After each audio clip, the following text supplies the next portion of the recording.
আপনারা জানেন যে শরীফ ওসমান হাদির একটি বাচ্চা মাত্র ৮ মাস বয়স।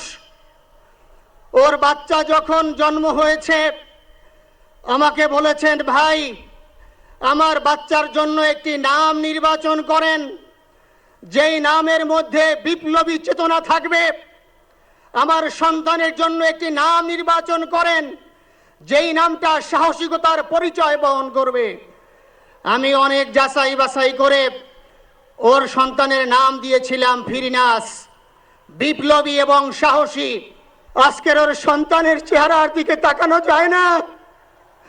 আজকের আমার মা প্রায় পাগল হয়ে যাচ্ছে, জ্ঞান হারিয়ে ফেলছে।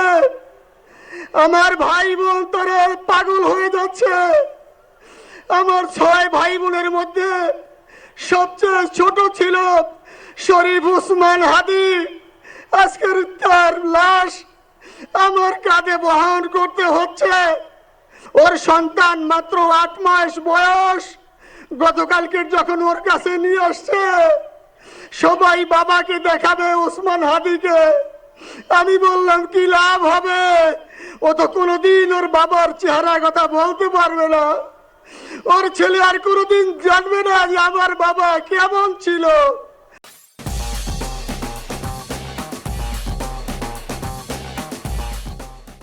ওসমান, তুমি দেখে যাও, লক্ষ লক্ষ জনতা, তৌহিদি জনতা তোমার জন্য পাগল। ওসমান, তুমি মরো নাই, তুমি আমাদেরকে পাগল বানাই দিয়ে গেছো। আমার ছোট বোন মাসুমা অ্যাবনর্মাল হয়ে গেছে, তাকে চিকিৎসা করাচ্ছি, ডাক্তাররা বলছে অনেক বেশি সমস্যা। আমাদের পরিবারের জন্য একটু দোয়া করবেন।